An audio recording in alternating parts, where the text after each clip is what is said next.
Yeah, a family of adventurers. That's important. Family of adventurers. Hello and welcome, everyone. We are the Knights of Prospect. As you have gathered, we are a family of adventurers who are here to share a great adventure with our adoring audience.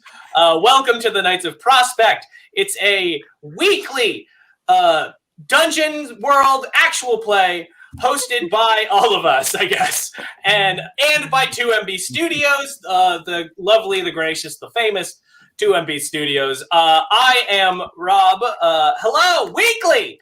Hello, I am Rob. I play the character Ronaldo Francis Mackay IV, the foppish bard in rich noble with evil parents. And I'm one of many of Knights of Prospects who are gonna have a great adventure today. Someone else who is here, like say Jelly, why don't you introduce yourself? But of everyone? Course. It's a weekly show now. It's always been a weekly show. In this weekly show, which has in its, for all of its existence, been a weekly show, which is lovely. In this weekly show, I, Kylie Rowinsick, play a mischievous 11-year-old human child thief. 11-year-old child, who'd have thunk it? And so I have, in my time thieving, kept my parents, for the most part, in the dark as to my strange and sneaky, mysterious adventures. And I began on this journey in pursuit of adventure, fame, glory, all the best reasons to do anything, honestly. And just coercing with the underbelly of cities, stealing things, little sticky fingers, having a ball, truly and completely. And I've grown so much. We have a question from the audience. What are Jelly's parents' names? Oh, yes. We have my father. I have the father's name canonically. I will hit enter if you don't remember. I love the sound of your voice. Do you mind? I love when you say father is canonically named Langham. Langham. I don't think your mother has a name because we haven't met her. It was only Langham that visited you in Tower Town. Yes, my mother.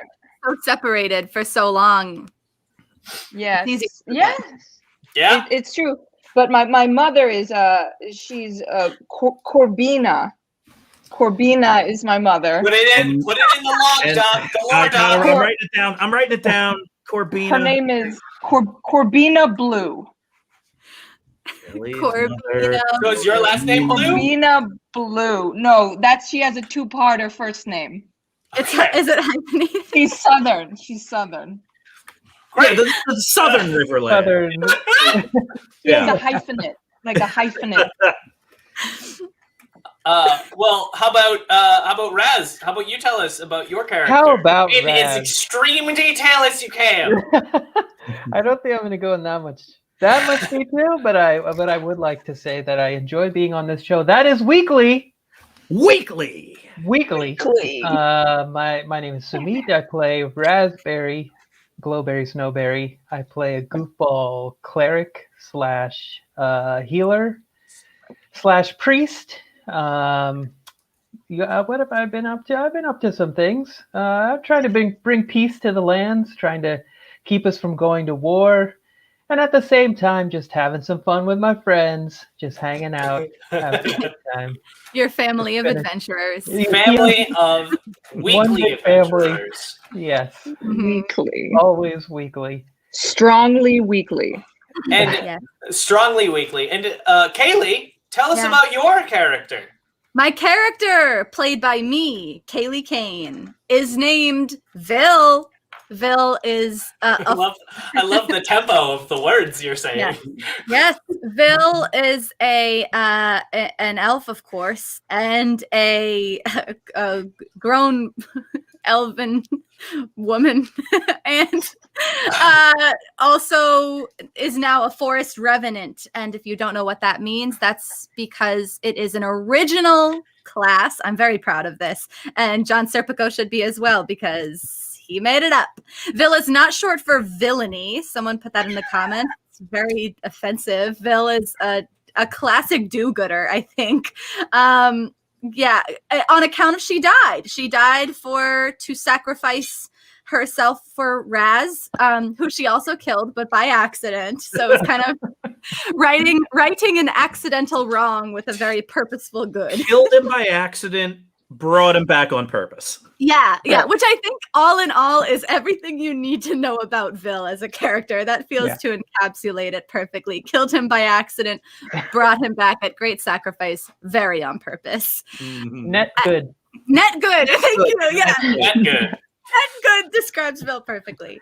Vil also has a sidekick named Hobie, who is a duck, and you surely will meet him tonight if you haven't already. John Serpico is here with us as well. Sure. Yes, I am. I'm the game master, which means it's my job to keep everybody busy and occasionally ask them to roll dice. And for those joining us for the first time, anytime I ask them to roll dice, they're going to roll some dice. If they get a 10 or higher, that means they get what they want. A 7 to 9 means they get partially what they want, or there's some kind of tough choice to make. On a 6 or less, they don't get what they want. But no matter what happens, I, the game master, gets what I want, because that means something interesting happens. Anytime the dice are rolled, something interesting happens, and that's our goal. So, that's really about it in terms of kind of what I do. My job is just to fill the land with interesting stuff to explore. And speaking of, you definitely are all in the midst of doing some very, very interesting exploring. You're all kind of preparing to return to Tower Town after, you've spent now a couple of months mustering your forces to return to Tower Town to kind of wrest it from the control of Archmage Akka. And you're getting really close to that return trip. So I think we should just get started and see where it goes. So here it is.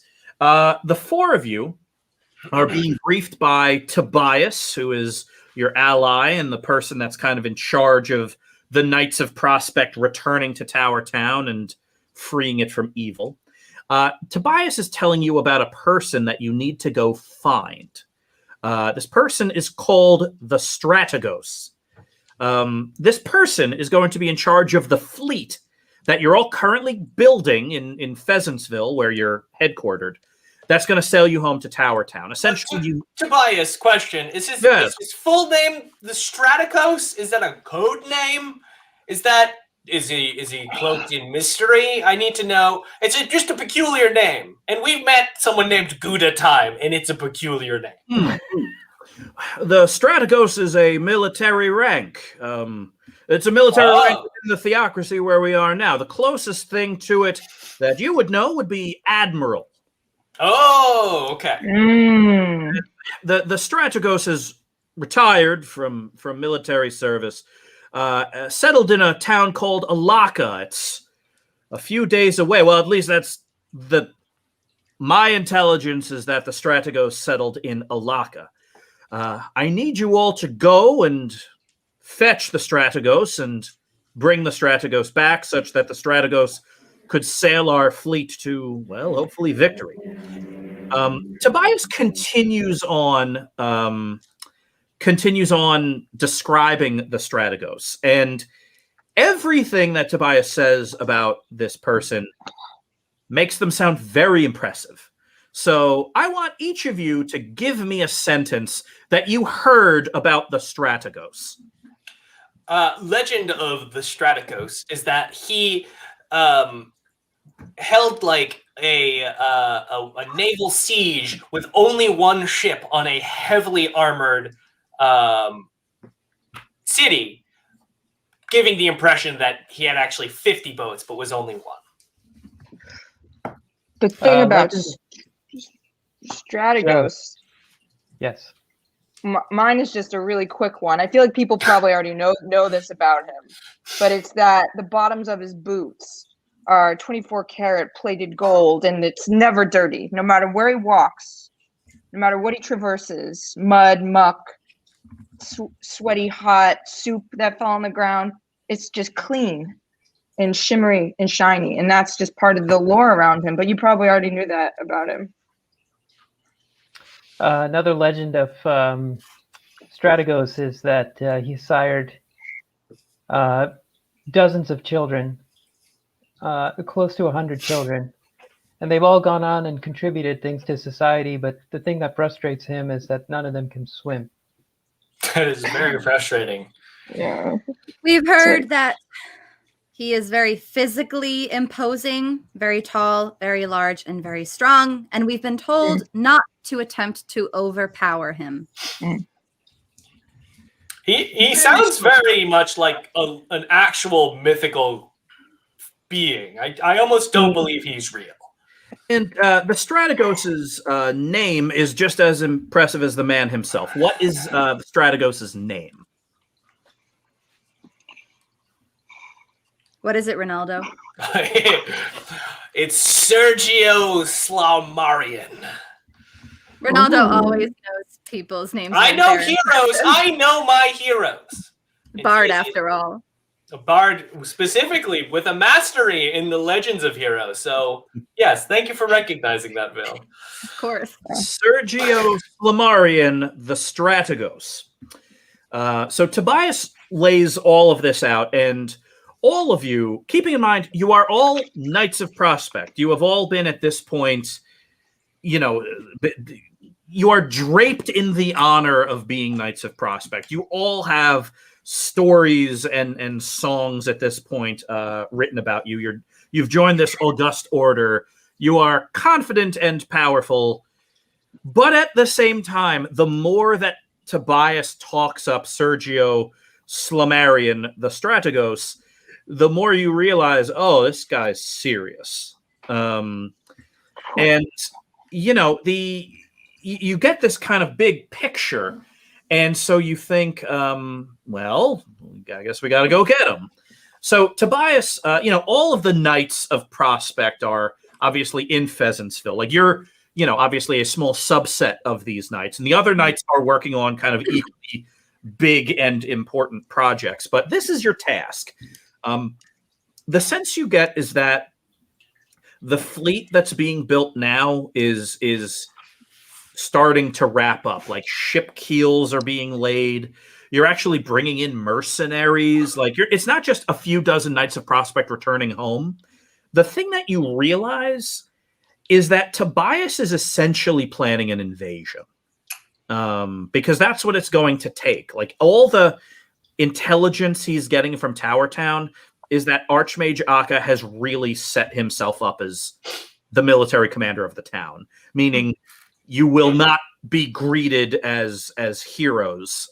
You, in fact, do not know how you will be greeted, but you do know you need to show up in force. So having Sergio is kind of one of the last steps in building this kind of big fleet to come home. So, you know, the kind of the gravity of that is starting to weigh on all of you. That this thing is real. Like it's not just a series of tasks.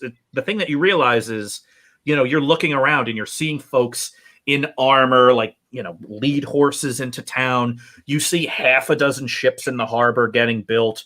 You see supplies. You see all of the other Knights of Prospect in training and, you know, imbuing weaponry with all kinds of magical enchantment. And so, you know, yeah, this is kind of getting real now. Tobias asks if you have any questions about Sergio, or frankly, at this point, about the plan itself. Does he have things that he likes to talk about, like other than ships? Well, Raz, that's a very good question. Truth be told, I haven't seen the man in many years, but he spoke of his exploits. He spoke a lot of glory and power and etching your name into the great books of history. Oh, so he's a man. Let me ask you this. Does he have any weaknesses? Well, Vil, I suppose I need to know what you mean. Do you plan on kidnapping him and the knight? No, only if necessary, of course. Yeah, I guess that's fair. Like if he's afraid of arachnid spiders, or if he has a really, you know, overwhelming sweet tooth. A bad knee, perhaps? A bum knee. Combination of the three. Fear of birds. Oh, those are all very good. Actually, Ronaldo, you as a bard and a scholar of history and past heroes, you would probably know if the Strategos has a weakness that has been etched into some kind of song. So let's have you roll 2d6 plus your wisdom. All right. 2d6 plus my wisdom. 7. Okay. So the news is neither good nor bad, but it is useful. Okay. The Strategos is very, very reliant upon first impressions. That is to say, if he doesn't like you within the first few minutes, he's not going to want to help you. But if he likes us in the very first few minutes, we can make him eat out of our hand and make him do whatever we want. Which I feel so he's open to manipulation, is what I'm hearing. Yeah, when you run it through the Ronaldo filter, that's what comes out on the other end. First impressions. I have to schmooze him to death. Mm-hmm. Well, this might present a problem because a couple of us here make very good first impressions, and a couple of us here make very poor first impressions. And I suppose Bill, I suppose you will know who makes the best impressions and who makes the worst of this group. Yes, so perhaps Ronaldo and Raz will go on ahead, and Jelly and I will maintain a respectful distance at first. Do you think he wouldn't like me? Oh, Jelly. Jelly, We I all think like you. Jelly. You're like family. You're like our family. Jelly, No, I think everyone likes you once they get to know you. Okay. I just breathed in some dust, so I have allergies. I'm not that emotional about this. It'll Jelly. be fine. I think that if I hang back, then we can leave the best first impression for last. No. Jelly, we're all going in together. And Phil, we are all going in together because we make good first impressions, but for different reasons. Sure, I'm the schmoozy, charismatic type, but this is a general. You two are very powerful in your own right. How else do you make a good impression with someone who values strength other than being literally strong? That's an excellent point, Ronaldo. Perhaps me and Jelly should go first. I don't know if I agree. I think that we should go at the same time, and I lead everyone in. Ronaldo, why don't you want to split the party? I don't understand. don't- Last time you know- you said, oh, wow. It just seems we're making this very complicated. Why don't the three of you go ahead and I will stay back? Why doesn't Raz Why come would you in? stay back? You're coming with us. We should send Raz There's in this a great disguise. bar that's around the corner, and I really could use a drink. Raz should go in first in a disguise and have a Ooh. horrible personality. What? set a terrible first No, impression. we're not And doing then- any more Like person. the We're not sound doing again. any more disguises. This By is someone died. comparison, we will Yes. seem so appealing if he meets someone first who is terrible. I can So I certainly be want him. terrible. I can certainly be terrible. I like this idea, actually. Yes. Is Tobias still standing here? Oh yeah, he's just taking it all in. Why Hi, don't Tobias. you know what? why don't we get on our way then? And we'll talk about it along the way. Yeah. Yeah, and so you do indeed travel. You're given fast horses and plenty of supplies, and traveling through the theocracy of Enteresh, very, very different than the Riverlands, as you've all come to realize. Whereas the Riverlands is dense with interesting stuff, towns everywhere, estuaries, fishing villages, old scary trees, abandoned castles. Like it's like a fantasy. It's out of a fantasy book. Enteresh is just flat. Like the theocracy of Enteresh is just there's like a big city and then a couple of small towns, and anything in between is just like empty plains. I don't care for it.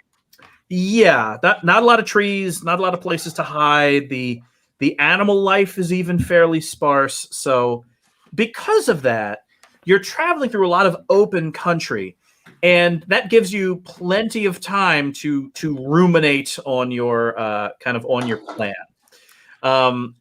But what you ultimately decide to do is what you put into motion now, because we're going to jump all the way ahead Oh boy. to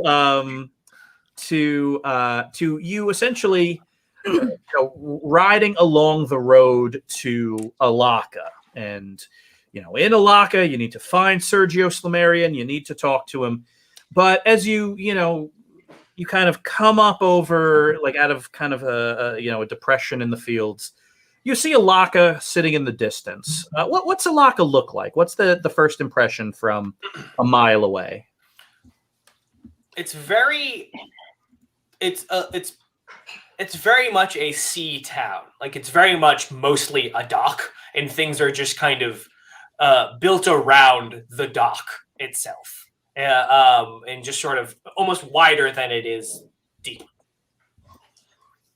There are 2 stone carp flanking the entryway, and they're large, so I'm able to make them out from this great distance, and I have 20/20 vision. Mm. You can hear a lot of joyous mirth in the distance, a lot of clinking of glasses and singing, and some kind of celebrating going on. People are definitely having a good time in this town. Mm. The construction of the town is very horizontal, not a lot of very tall buildings, and the some of the windows are boarded up, almost like they're preparing for a storm, or maybe they're used to preparing for storms. Yeah. You approach and you get all of these very clear senses. The other thing that kind of comes into view as you get closer is, amongst the docks and all of the warehouses of the docks, you see one very large mast, like a ship's mast, sticking up between the buildings of the dock. And as you get closer, you realize it's a ship. There are not too many honest-to-goodness warships in this part of the world. As a result of the technology and the fact that really everyone just has fishing fleets. And it's, if you have a big ship, it's usually meant to transport people back and forth. Mm. But there is an honest-to-goodness warship in the harbor. And the difference between a warship and a transportation ship is that instead of it being like very tall and very wide, it's long and low and sleek. And on the front and back of it are rotary crossbows, similar to the ones that are mounted on the defensive bulwarks of Etama, the home of the Knights of Prospect. So this thing has a pair of rotary crossbows, front and back. And as you get closer, you see on the mainmast this big circular disc. Instead of like a crow's nest, there's a big circular disc. And Ronaldo and Raz, the both of you kind of get a sense of what that is. That is a heavily enchanted ritual circle. Whoa. It means that you could put a couple of mages out there to do things like call lightning down from the sky. So, yeah, that's just sitting there. So it kind of sticks out in what is otherwise, a generally mirthful town. So, you kind of get closer and you kind of pass the buildings. You start kind of looking around in the town. That ship, that warship, across the back, in big gold letters, is the name of the ship, the Hunter. Ooh. Not the name I would have gone with. I would have gone with the Salty Lady, but that's fine. And right below it, in gold letters, is Strategos Sergio Slamarian. So you're looking, it's like, okay, all right, the stories are true. He's got a heck of a warship. Oh my goodness. And so you kind of get into the town.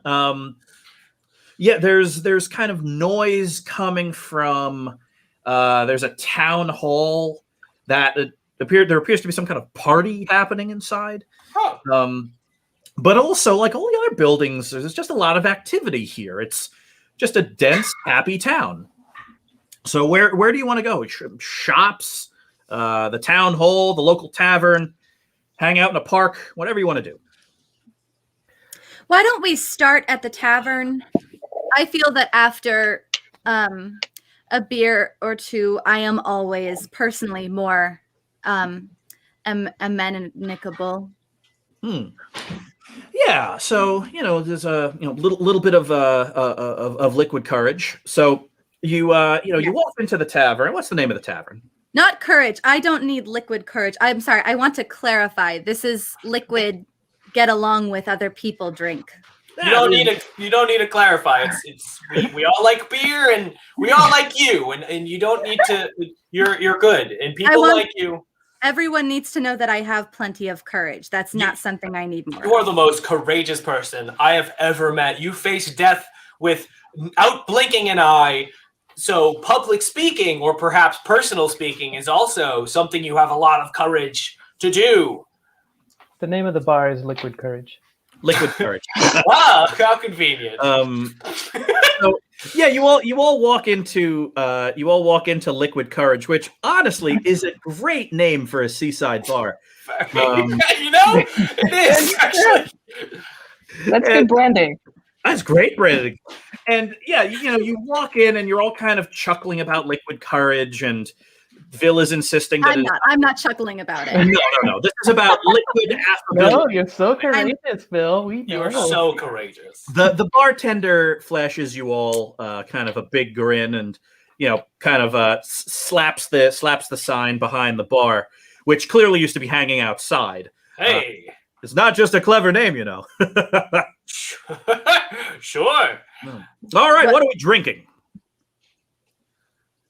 Well, I personally don't need any liquid courage, sir, but I will take a hearty ale. Thank you. And what do you want this ale to do for you? If not courage. Well, I would like it, as I stated before to Ronaldo, to make me more amenable. Amenable, I see. Amenable. And why would you need that? Is this a word that I'm saying, Ronaldo? I think it's amenable. Amenable. I didn't want to Amicable? because I think we all knew what you meant. I'd like to become. I need to become friendly with a man. Amicable. Yeah, amicable. So, I'm hoping that the ale will help me to become more friendly with a man. Just any man at all. What? What are you asking for in this drink here? An ale. An ale, yes, of course. To make you friendlier to a man. And what I'm wondering is this a specific person, or are you just pontificating about the nature of people meeting random people? His name is what is his name? Sergei Salamander. I don't listen. Is this a magic ale? Because I don't much care for magic. I'd simply like a straightforward ale. What is his name, Ronaldo? Sergei Salamander. I believe I got it right the first time. Strategio. This is a man I need to become friendly with. Yeah, the bartender pours three decidedly non-magical ales, and then a drink of Jelly's choosing. Flammarion. Oh, just a shot glass of sweaty hot soup. You got it. Thank you. The boy loves soup. So I love the way it makes me feel. Yeah, and so you elbow up to the bar, and the bartender puts also a small bowl of bread crusts out for Hobie the duck, who is here as well. Thank you. Thank you for recognizing my duck. Of course. Well, he recognized me. I'm pretty sure we made friendly eye contact a few moments ago. Sure you did. He's much friendlier than I am. Every first impression, just some friendly eye contact and maybe like a nice handshake, right? Like this, where you just put your hand out flat and the palm faces up. No, Jelly. Everyone stop. No, everyone. What? Just regular handshake. You're not a magician. You're not showing them your trick. Ronaldo, can I ask you something? Sure. What's up? Or Raz. I believe both of you do. Magic. Mm-hmm. The barkeep. Did that sound like he was asking specific questions for some reason, or was that friendly that he was being to us? Did that seem like simple curiosity, or perhaps was his line of questioning more pointed? Oh, more pointed for sure. Felt Sergio pointy. has Felt pointy. eyes Mm. everywhere Hmm. and needs I've- to know when new people come into town, so I'm almost certain he knows we're here already. Sergey? Sergio. Sergio. Slomarian. Sergey? Strategio salamander. You think he knows we're here already? Almost Stratego Sergio Slomarian almost certainly knows we're here. Or You can sense it. We're he not the will most very soon. conspicuous group. So, what do you all want to do in this tavern? Aside from just kind of getting the lay of the land, is something you want to find out? I would like to ask around for Stratego Slomarian. And wonder just hear what the legends and what the townsfolk think of him. Sure. And I've noticed that people tend to like Ronaldo and they tend to like Raz when they first speak to them. So I'd like to be observing both of them to see if I can pick up any tips on how to, as I said before, be more amenable. I want to first cast divination to get a sense for where Sergio is and if there are people around him. And after that, talk to the barkeep a little bit. Sure. Let's. Divination's a great spell to use. 2d6 plus your wisdom. Tell me what you get. We get a 7. Okay. So you kind of close your eyes and open up your senses and kind of let Enteresh's wisdom flow through you. And the first thing you realize is that there's some kind of like magical interference. That is to say, there is some kind of protective spell that's sitting on either this bar or maybe the whole town, like a nice soft blanket. And which means that things are a little hazy. Like that you asked Enteresh for help. Enteresh is giving you help, but for whatever that you can tell that the Strategos is surrounded by people. The sense you get is that he's in generally good spirits. But generally anything he's in town. He's definitely he's in town. He's not on that boat. You feel the fact that there's like land under his feet. So he's in town. He's not on that boat. He's surrounded by people, and he seems to be in a good mood. Okay. Ronaldo, Raz kind of shares some of this initial kind of feedback with you. The bartender, heavily invested in this spell you're casting. What's that? Can I ask? Am I allowed to ask that? Of me? Yeah. Would it be uncouth for me to ask what spell that was? Oh, not at all. I was just casting a divination spell to look for someone that we need help from. Perhaps you could help us, barkeep. Well, sure. We here are the Knights of Prospect, and we are looking for help from a man by the name of Sergio. Perhaps you Knights know. of Prospect looking for Sergio. That's the Knights of Prospect from Tower Town in the Riverlands, right? Yes, Yes. we traveled a That's far, awesome. far way Mm. through what's it called? The Bezaville? ocean. The Oh. ocean first. The ocean. Yes, Yeah. the ocean, and What? then Bezaville. No, I suppose that makes sense. And Um, if you could help us in any way, it would save us a ton of time. Without a doubt. He starts calling people over for Ronaldo to talk to. Oh, all right. I don't want you to be biased. I have my own thoughts about the man, and so like various people, like a mix of what looks like sailors that are in town for the day, as well as locals. couple of politicians. Like it's really, this bar kind of has a little bit of everybody. So Ronaldo, if you want to roll, you could roll discern realities if you'd like, or you could just roll. I'll put it to you this way: discern realities will grant you up to 3 questions, depending on your level of success. Or you could just roll your charisma, and you'll get a guaranteed 1 question. I'm gonna do discern realities because I find it odd that the bartender is bringing people over so that I have a specific impression of Sergio. So I'm trying to figure out what his angle is as well while I'm doing this. Fair enough. Some clever charisma based things. I do not believe that a 6 is good. No, I don't know if I have any idea what's happening. But I'm overwhelmed by the amount of people he's called over to talk to me and say a sentence, I assume.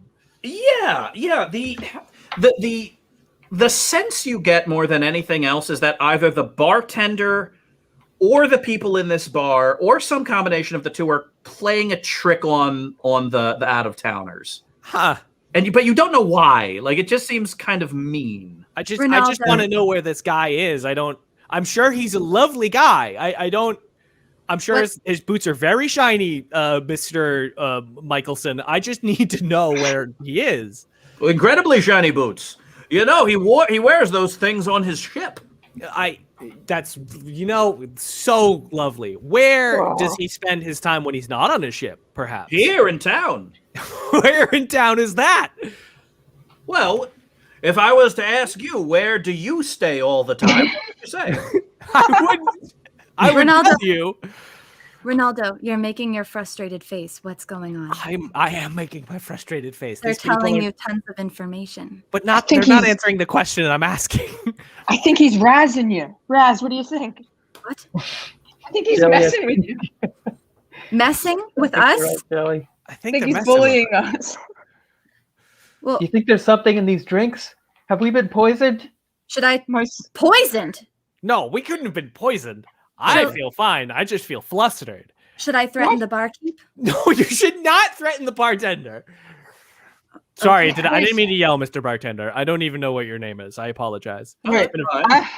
Oh my God. I'm an expert poisoner. I can maybe detect if we've been poisoned or not. One of these fellows that's razzing us. Should I take them outside? No. They're razzing you. I'm gonna go outside and get some air. Sure. You go outside and get some air. Jelly, just give me a 2d6 plus your 2d6 plus your intelligence. I'll give you a +1 on top of that to see if you or anyone you know have been poisoned. Great. Okay. I rolled 9 plus intelligence. My intelligence is 0. +1 is 10. Yeah, great news. You have not been poisoned. In point of fact, you're pretty sure that the ale is brewed locally, and this soup is very tasty. Okay, it's all good. We have not been poisoned. A little. It has like a strange afterbite, but that's just part of it. It's brewed locally. Okay, I'm going to try to intimidate the locals. Sure. I'd like them to quit razzing us, so I'd like to intimidate them. Perhaps maybe take out my hunting knife, slam it into a table nearby. I love it. I'm going to say that would be, let's call that 2d6 plus. Well, if you want to do it with like martial skill and like pulling a knife and doing all those things, I'd say 2d6 plus dexterity. You're making a big show of your martial skill. Yes, of course. Meanwhile, I'm outside filling a pipe with halfling pipe leaf. Oh no, that's a 5 total. Oh my God. Okay. Well, the good news is that it works. So excellent. Tell me what you tried to do, and then tell me why it's a lot scarier than you had planned. Oh, I know exactly. So I take up my hunting knife and I attempt to sort of twirl it around my finger and then stab it into the table. But as I'm twirling it, my hand sort of slips. And so what I end up doing is when I when I smash it down into the table, my hand slips down and I just cut my hand and start bleeding onto the table. But I'm too committed to the moment, so I maintain eye contact with the local man trying to intimidate as I just bleed out my hand onto the table. I'm sure it's going fine in there. Bill, you're losing a ton of blood right now. Do you need me to cure a wound or anything? Do you want me to take? Do you need any help? I've got a salve for that. I will. I feel like some fresh air at the moment. Oh, there's yelling inside. Oh. I'll be back. The color kind of falls out of the bartender's face. And he looks at everyone else in the bar, and everyone else gets the hint and they get up and leave. The last person, so Vil and Ronaldo, the two of you are outside. The last person out, as they leave, they lock the door. And so Raz and Jelly, you're inside with the bartender. And he takes a big deep breath. He kind of puts down the mug he was cleaning. And he walks out from behind the bar. The heavy footsteps of gold-plated boots striking the planks of liquid courage. And He owns a microbrewery. Of course he does. This guy. Of course, he's walking on 24-karat gold.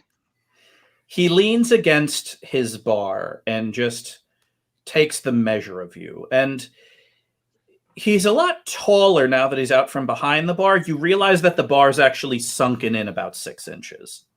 Makes him more approachable, realize. Mm-hmm. So the Knights of Prospect came to town, bled all over my bar, and scared my customers away. Many apologies. We would be more than happy to clean up out here and recoup the costs for any ale that we lost. And one of our friends is a bard. He would be happy to entertain your guests, to bring them back in, sing them some songs. All we want to do is to meet the great, historically remembered Sergio. Well, let's get the two of them back in here then. I'm knocking on the window. Slamarian! It's Slamarian! Don't say salamander! Salamander. The door is opened, and Vil and Ronaldo, you are let back in.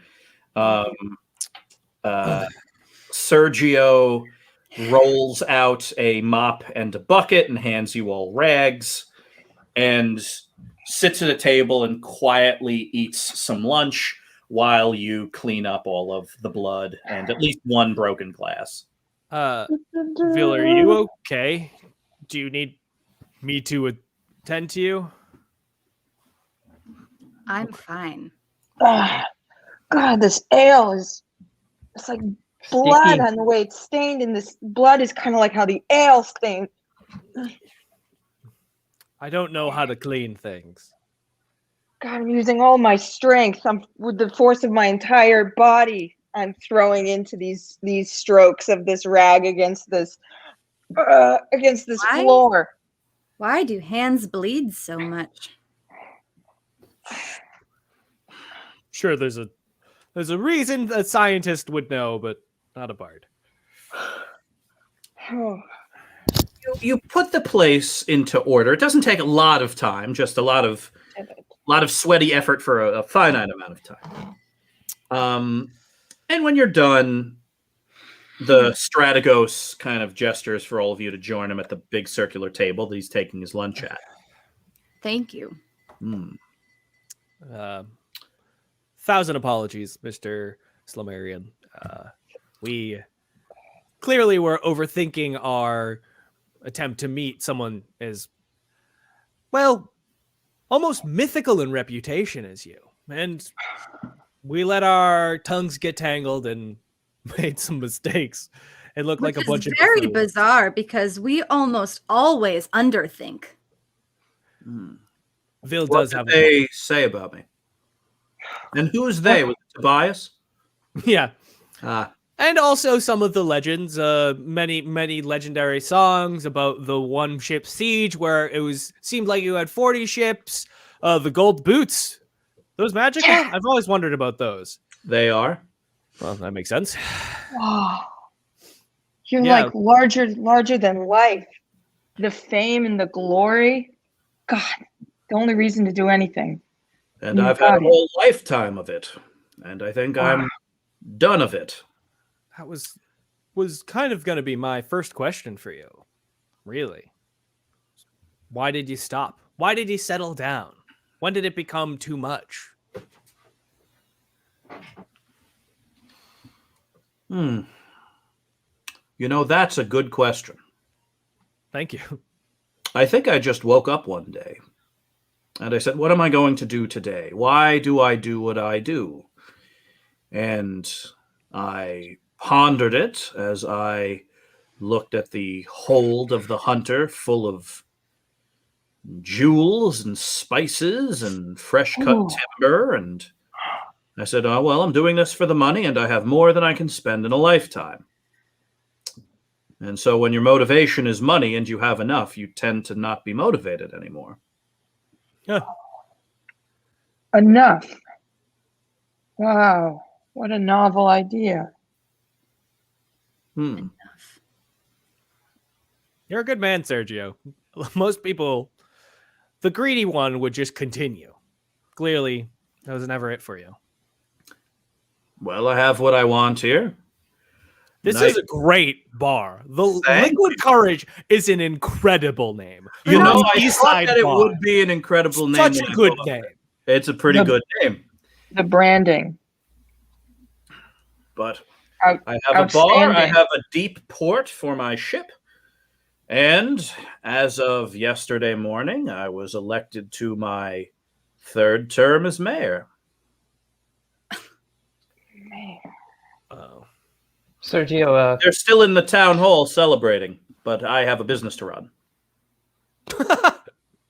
Sergio, Really if I may call you that, You may. have you ever felt a calling higher than money?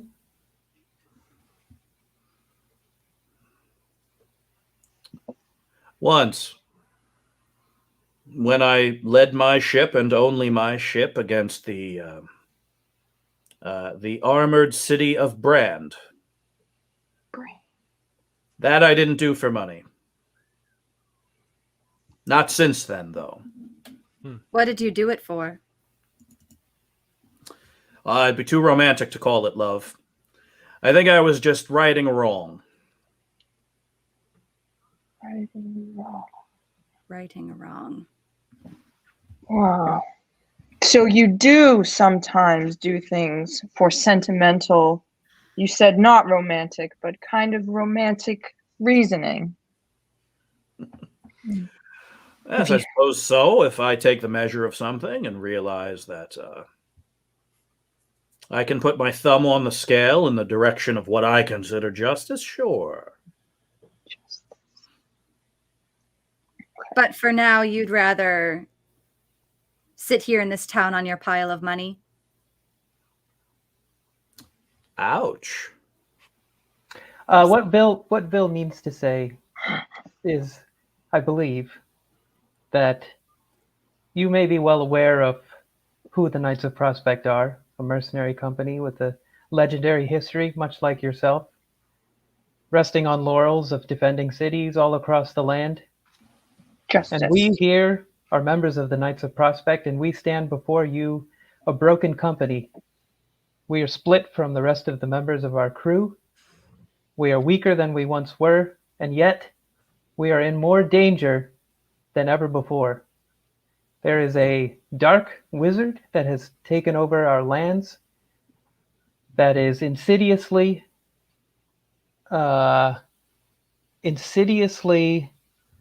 infected the mind of Archmage Basia. and we are requesting your help to take our city back. Raz, 2d6 plus charisma, and I'll give you a +1 on top of that, too.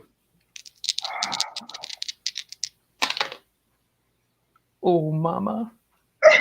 What was it? Plus what? Plus your charisma, plus another one on top, because I like the speech. Okay. Whew, 8. Whew. He thinks on it for a moment.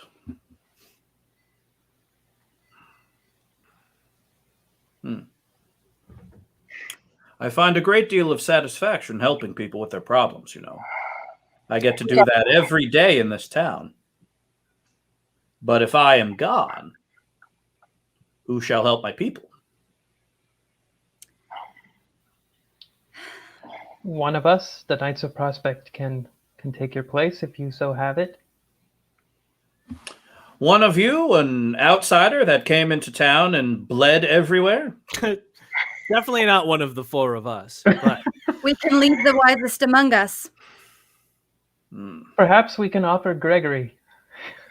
From wherever he is. Gregory is not the wisest among us. Greg- I'm talking of Hobie. Hobie. Hobie. Oh, yes, Hobie. You're I do have to ask you a question, Sergio. Mm-hmm. How much of Raz's story did you already know? How much did you already know the minute we stepped in the door? How much did you already have your mind made up? I know there's a fleet mustering in Pheasantsville right now. I know it is mustering because the Knights of Prospect are building it. I know about all of the work that Tobias has been doing at Technus. I know what Sister Ix has been divining about Tower Town. The advantages of being a port town and the advantages of sitting on a pile of money is that I often found myself in the middle of conversations about the goings-on of the world. I wanted to get the measure of you. Oh, That's what I figured. so you wanted to get the measure of us. You knew we needed your help. You knew that there are people over in Tower Town suffering at the hands of an evil man. And you sit here in your town and you say that you want to help people. And that's why you won't come with us? Did I get all of that correct, Mr. Salamander? Vil, 2d6 plus your charisma. No, 2d6 plus your wisdom. You're taking a read of the man. I am taking a read of this man. Yeah. 10. He finishes the last sip or so of light lager in his cup, and then looks at you, Vil, nods. Oh, I'm coming with you. I just need your help in picking out a replacement mayor before I go. Well, I have offered to leave one of the knight's greatest assets with you, the wisest among us. Yeah. And he would be a great loss in battle. But this should speak to what a boon Tobias thinks you would be on our side of things. What about that Michelson man, the very annoying one who wouldn't stop asking me questions in a very diplomatic way? I beat him in the election. What's a better unity? Bipartisan. Honestly, Hobie's definitely a better pick, but if you don't want an outsider, Hobie could run a town to become a city. Ooh, he really fits the bill. So He's got vision. He's intelligent.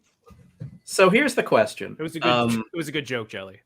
Thanks. You don't need to roll for this. This is just a question, and whatever you say goes. Do you want Hobie to be the acting mayor of this town? Vil, what do you think? Mr. Salamander, can you ensure his safety? I think I can. If you can ensure his safety, I can think of no better choice. But the choice really belongs to Hobie. I'm going to have to consult him. We don't like to be separated for long periods of time. But there's no one I would rather leave in a position of power.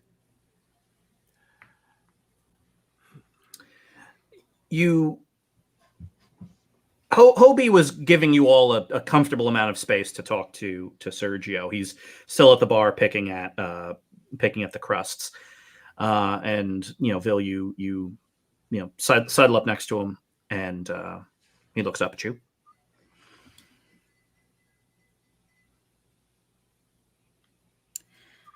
Hobie, Mr. Salamander is considering coming with us. This town, of course, would need a mayor in his absence. Right. And yes, you're exactly right. I did. And I know that we don't like to be separated. Right. But I've always needed your help, and I still do. But in battle now, you know that I don't need as much help as I used to. And I think that you might be more help here, just temporarily, until the great battle.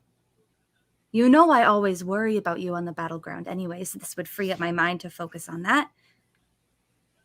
And then maybe we could plant a tree here so I could come right back and get you. A tree. Hobie lowers his head and bumps your elbow with it.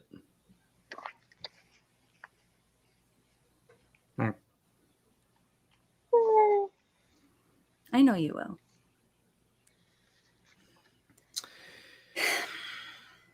Hobie pops down off of the table and turns and looks at all of you. Mayor Mallard has accepted his position on a temporary basis if you can ensure his safety. The day after the battle, I will be back to fetch him and bring him back to Tower Town with me where he belongs. Did everyone know his last name was Mallard? Did not know that. I didn't know that. It's new that I learned that as well.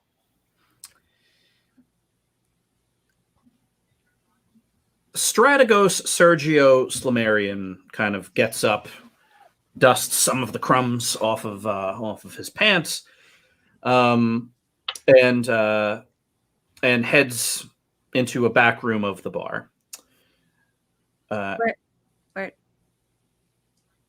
You just get up and leave? Give him a few That seconds. was very rude. He comes back looking much the same, but for two exceptions. One is he's wearing a winged helmet, and the other is he is carrying a scimitar larger than Jelly is tall. Is that supposed to impress me? Wow, that scimitar makes me feel so small. Well, let's prepare the hunter for the journey. I'm sorry, what? The hunter? It's his boat. His boat. Well, where? For you alone. Well, unless you want to travel back to Pheasantsville on land. Oh, no. It seems we would prefer to travel by your large boat.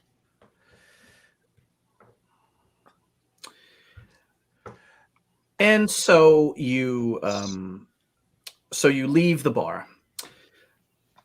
As you walk, across to the hunter, you see Hobie and Michelson in consultation in the middle of the street. Like Michelson's down on a knee, and Vil, as you're walking, Hobie is kind of quacking some things out. Michelson's kind of nodding along. He pulls the hat he was wearing off his head, and you realize that he has elf ears. He's an elf. And he's just kind of nodding along to what Hobie is saying. And as you're all walking to the hunter, he, Hobie kind of looks at all of you, and Michelson stands up, and Vil looks at you, and you could tell by the expression on his face that this is going to work itself out. He nods, and you nod back. I need to get started on a song about a duck mayor. That's gonna be one for the history books. Please do. It will be one for the history books, as he will be the best mayor in history. There's nothing Hobie can't do. You get onto the hunter and walk up the gangplank. For sake of this voyage, because of the four of you being brave enough to see through Tobias's tall tales and ask me directly for help, I am appointing you all as crew aboard the Hunter. And my first order as your captain is I want you to summon the rest of the crew. There is something on the Hunter that summons the rest of the crew. What is it? Big bell. Real big bell. Huge. High up, giant. Too bell. big. Yes, Flashy. screwing him. It's a little much. Everything's big with this guy. Who rings the bell? Jelly. You're the fastest climber. I feel like you can get up that mast real quick. I've It's seen gotta be Bill me. climb a mast before, in fact. All right, I'm gonna shimmy up this mast right quick. And I'm gonna ring that gaudy bell. Bung, ba, bung, bung, bung, ba, bung.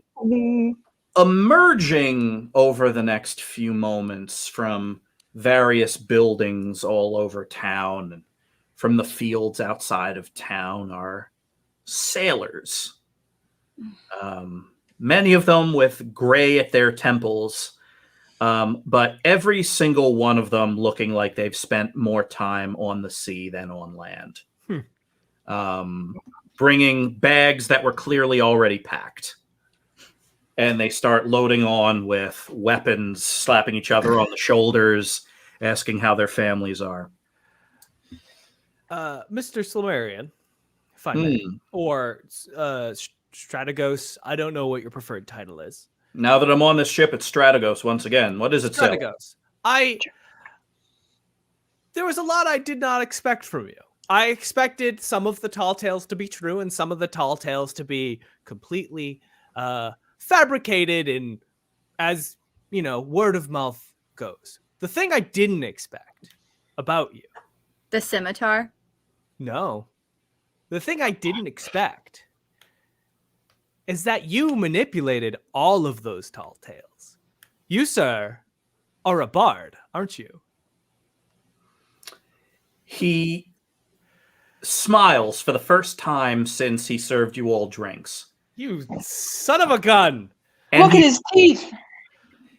he beckons you all below decks. And as you are climbing through the hatch, he turns back over his shoulder and says to all of you, I haven't just been sitting on my money, you know.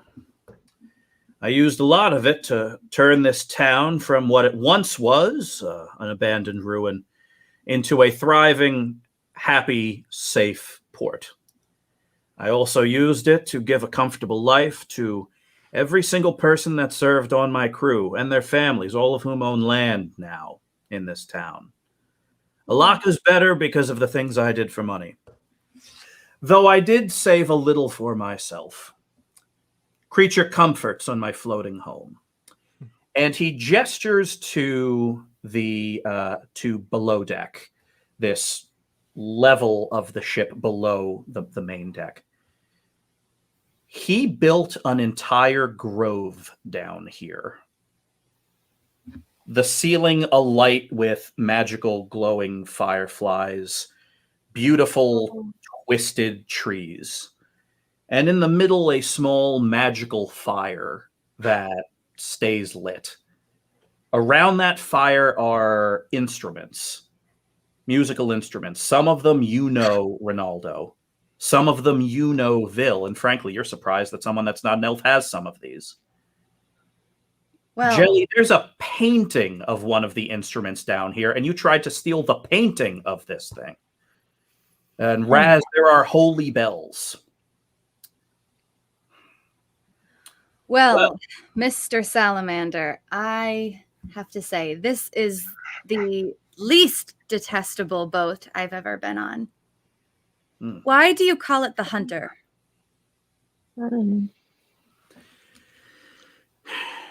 Before I took to sea, I spent most of my time in the forest.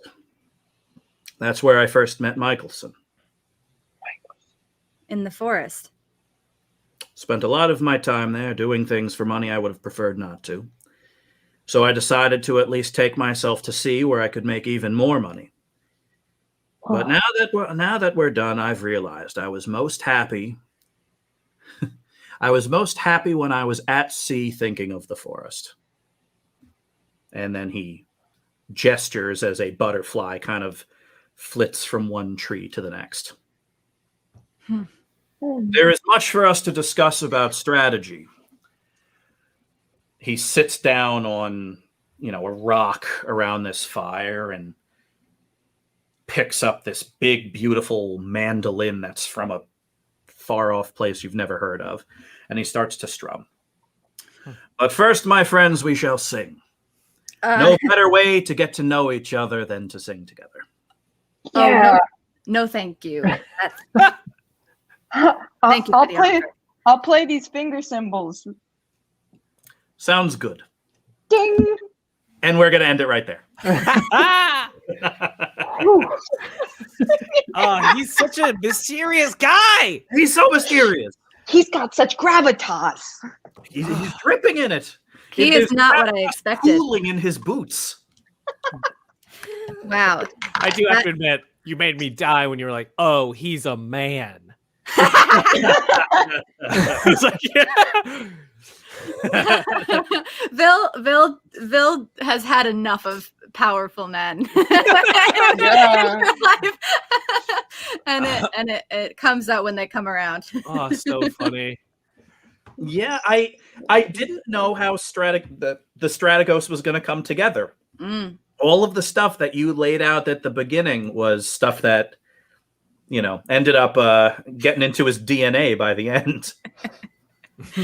So. Yeah, he was so multifaceted. He is a bard, he is a warrior, he is a forest lover, a sea dweller, a micro bar owner. He's a Renaissance Strategos. Which is such a bard thing to do, right? Just good at a little bit of this, a little bit of that. Also, I make everyone believe I've done a ton of things. Yeah. Amazing. I was like, oh my God. Best way to get songs sung about you is to make them up yourself. Exactly. Wow. Well, anyway, speaking of bold songs, thank you for tuning in to our most recent bold song of adventure here at Knights of Prospect. To all of you watching on 2MB Studios in real time, thank you so much for doing so. For all of you watching on YouTube or listening to our podcast, we are live on 2MB Studios every Saturday night at 8 p.m. Eastern Time. If you love watching comedy on Twitch, 2MB Studios has amazing comedy shows every night of the week and even some of the days. Everything ranging from game shows to completely fictitious wrestling leagues with incredibly deep lore and everything in between. 2MB Studios is your place to watch and enjoy all of that. Also, if you like the kind of improvisation we're doing, in the type of role-playing we're doing, I strongly recommend going to 3 weeks. That's the number 3 weeks.courses. We're partnering with a great organization there, 3weeks.courses.